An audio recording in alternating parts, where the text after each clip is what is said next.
You ever feel stuck? You know what you have to do, but you're just not sure if you should do it? That's what we're talking about today.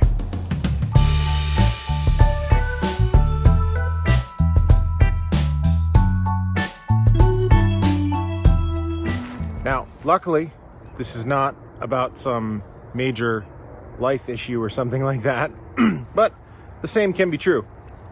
I'm talking about this generator here. I have been agonizing over where to put it. Do I put it in that bay over there, or do I try and get it in the old AC condenser bay? I could probably get it in there, but it's going to take a really long time. And we are in the last beautiful week of weather here in November. And I want to make sure that come springtime, we can use this thing. So I've got a couple of days to get this done. And that's what I'm hoping. So, what I think I'm going to do is I'm actually going to pull it out. As you remember, we did get it running last time. I'm going to try and slide it out. I'm going to make a little cart to put it on. And then cut some holes for the exhaust and the radiator fan and all that kind of stuff so the air can come out. And I'll probably cut a hole in the side there to let fresh air in, and put a board across the back to kind of compartmentalize it from the rest. This is a prime example of almost everything in this bus when you build stuff. You've got your main thing you want to do, but you've got about anywhere from 6 to 2 dozen intermediate steps that have to be done before you get to do the thing you really want to do. So the thing I first have to do is I have to build a cart. So I had to turn the bus on to raise it up enough so it'd reach my platform. And now I'm sliding it on. That thing is heavy. It's about 500-600 pounds. It's real tough to get on there, but I think we're gonna get it. Well, we got it. It's out. And hopefully I can wheel it. Let me show you another quick trick here for airing up your bus quick if you have to. Connect in right here with your air compressor. You can hear mine going now. Works great.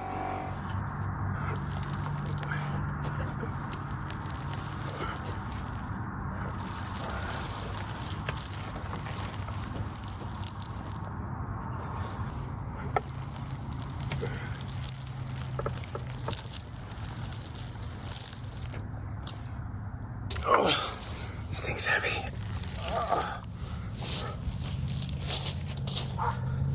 It's gonna be a lot easier pushing it back down this little hill.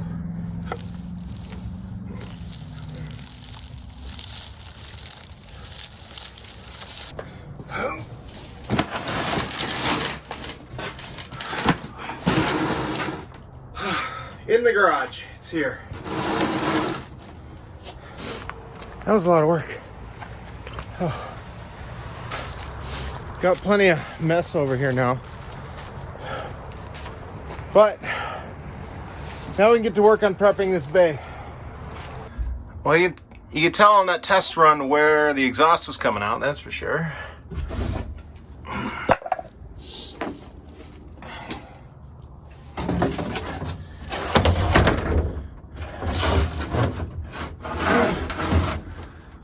And that kind of matches up with what he told me. He said that was where the exhaust is. So, oh, it's gonna be a little tricky.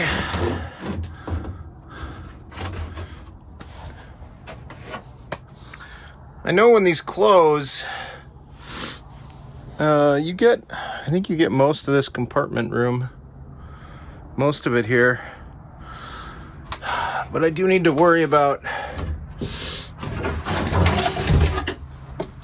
See, the way these bays are constructed, you got this support here, you got a support here, and then you got one in the middle. And then this ribbed aluminum provides a strength crossways here. So the fact that like these are pulling up here, it's not that big of a deal because this aluminum is so strong. But so I'm gonna have to cut out some of these, but I don't want to cut through a cross member, obviously. Oh, I think that's enough for tonight though. Then the other thing I need to do is I'll have to trim this up a little bit and then cap that off. Oh, and I think I'm gonna take that cover off of the auxiliary tank there, and I'm going to tap into that for my fuel. And then I'll probably clean up these wires and stuff. Oh, I got my daughter's hockey practice to get to, so I think that's about it for tonight. Days are short. It's November, but man, has it been nice. It's been like, I think high 60s, mid 60s, just crazy beautiful.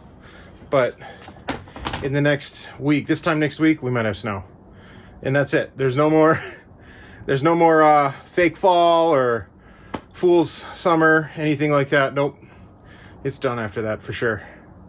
So I'm trying to get as much as I can done now. Oh, well, it's a new day working on the bus, so that's a good day.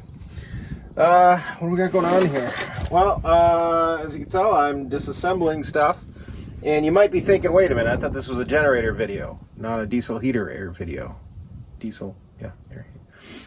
Well, I'm going to need to rework that box a little bit to block in the generator bay, and that probably means moving that fuel tank. So I'm probably going to be moving it here for the short term, but in the long term, I think I'm going to tie into the auxiliary tank here, and that's what I have here. I've pulled off the cover that was here, and there's lots of access there to make a couple more holes for it. So I think that's what I'm going to do there, but I don't have to do that right away. This is open. We can do that, but first thing I need to do is move that. And while I have this all apart, this is the right part that I'm supposed to use for the pump. And then, remember, it was so loud, and I'm not even going to bother attaching it with this hole here. I'm going to attach it with zip ties, and I'll show you how to do that. All right, so that didn't take long. We're still at that 30-degree angle or so. This part is not in there very tight. You can see it's pretty loose, and then this is what's holding it up at that angle. So that should work pretty well. And I think that's about it for the diesel air heater part of it. I think my next course of action is to go on the other side and put in that board. Well, I'll probably take out the diesel fuel tank too. So that's what we're gonna work on next. So I got this. This is the board that's going to go on the back of the generator bay to separate it from the other part. I did pocket holes for the bottom and the sides. These ones we will screw directly in to the tunnel, so that's not going to be a problem. Actually, I do need to get a drill to drill some holes in there. So I'm going to bring that over. One of the things, I do almost everything in 3/4 ply. It's just strong. It's not going to give you problems. It's my 2 cents on life. Overbuild it, then it won't break. Okay, back out here at the bus. Got my little drill here. I find that easier going to pre-drill some of these long holes like that, because then I'm not hitting the drill against the side of the board.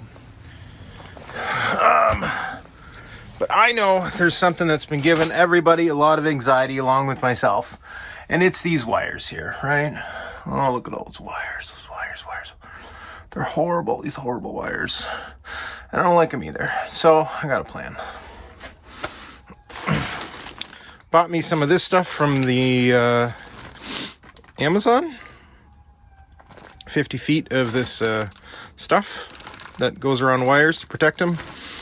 And then got some of these to make them all nice and tidy. That's gonna be much better. So I figure I better do that before I do anything else. I was having so much fun here, I forgot to even think about sharing it with you guys. So here's what's going on. I got some of my wires cleaned up here. It looks a little bit maybe like it would pass code, right? And I've got this in there. I've got a couple of screws up in the top there, and so far that's all I have in there, and it is in there pretty solid actually. I got a press fit. So I'm gonna put a couple in the bottom there. I probably won't use all those screws, but let me show you what else I'm gonna do here. So like in any project, sometimes you overbuy and I don't know, it just plans change, whatever, right? And sometimes you get so lazy that it can come around and help you. We got the Cocoa Beast here, and we're not talking about her. She is definitely in charge of naps. She has been making sure that this lawn is not going anywhere. No, right. All right, but this isn't about her. This is actually this stuff right here. This is a cement board for bathrooms, and I was looking at it today. I've had it out here. I had a friend of mine who was going to pick it up. I just said, hey, grab it. You can have it for free. It's been here for most of the summer. Well, now it's fall. But I've been thinking, you know what? I should line the back and parts of the generator bay with that stuff, because one of the things that blocks sound is not only something that's soft, but something that's heavy. A lot of the old Prevost buses, I guess, they were covered, or not covered, the floors were lined with like an eighth inch thick sheet of lead. And that made them really quiet, I'm told.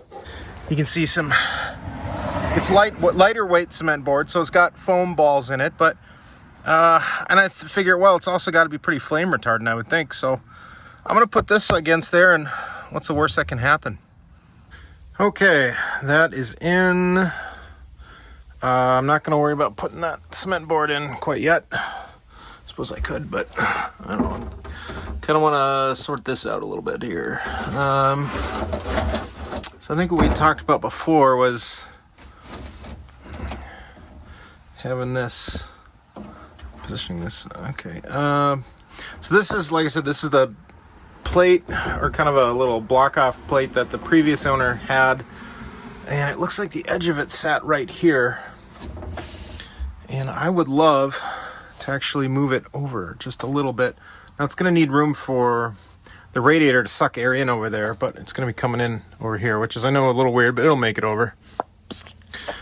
But I would like to have room to put a battery right there.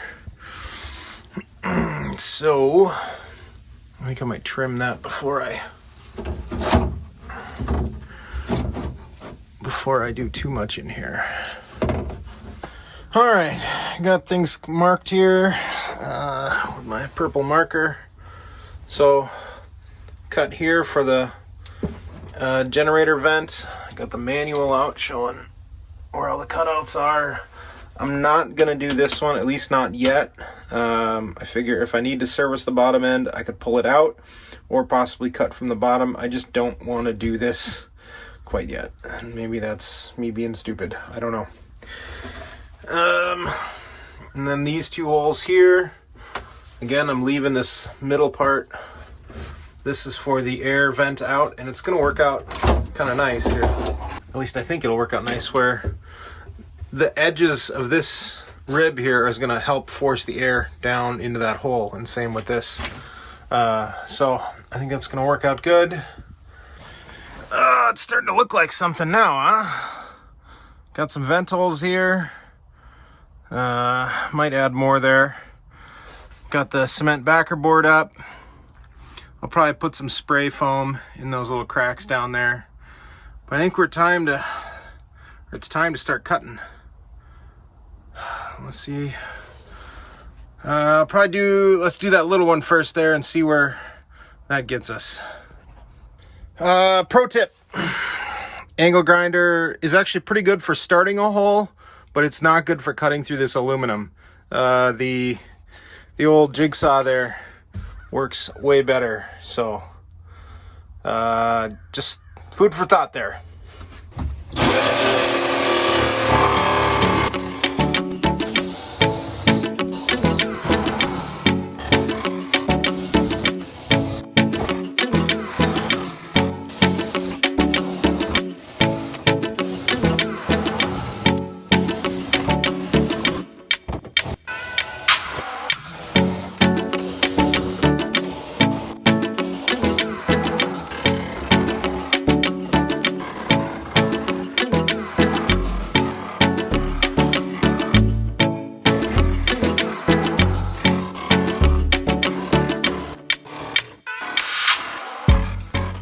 And there we have it. So you can kind of see, let's see if we can get this camera down there. We'll flip it upside down. So you can see how that rib is in there, and we got to go around it. But I think we're in good shape now. All right, I'm gonna get all this cleaned up out here. I got a mess. It's like an operating room table for a bus. Well, it's definitely later in the evening now. I've got it in. I got it mounted as best I could. Now I'm gonna try and start it, and I do have it wired into my generator plug in the electrical bay here. So I'm gonna test that first before I actually plug it in. But I figured I would let you guys see first startup again, because last time I didn't. Hopefully it fires up good, and this time all the exhaust goes out the bottom.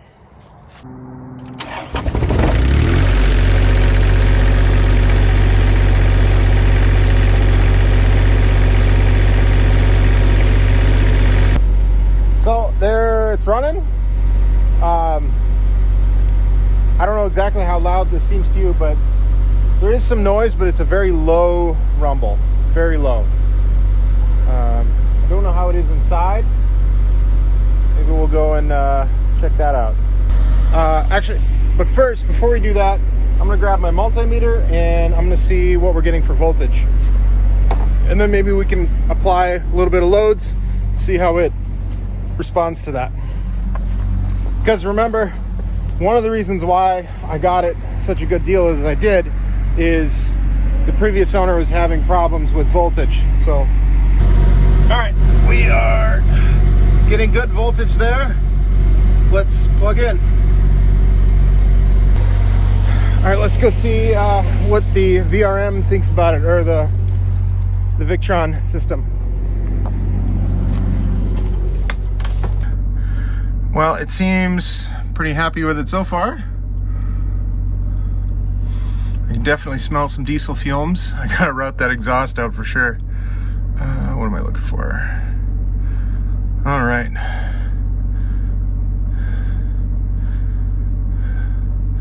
So 123 in. That's perfect. And that's, I mean, let's push up the amps. Like 25.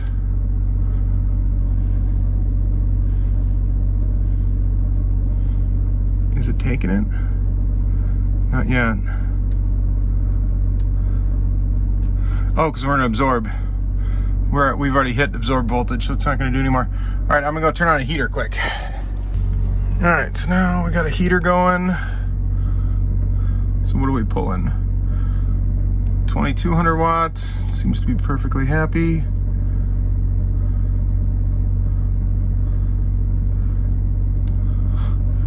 $121.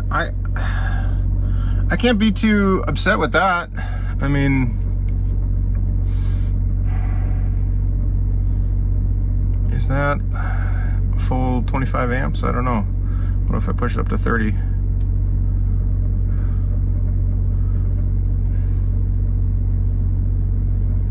It's taking a little bit more. So 30 amps, it's giving me 120 volts. I'm perfectly happy with that. That does not bother me in the least. So I think we're gonna end this video here. I can definitely tell I wanna figure out some way to isolate vibration a little bit, because I can feel it a little bit. But I'm super happy with the stable power. So there's plenty more to do. We're going to continue working on the bus. If you like what you're seeing, definitely give us a thumbs up, subscribe, keep following what we're doing, where we're going, all that kind of fun stuff. Check you guys next time.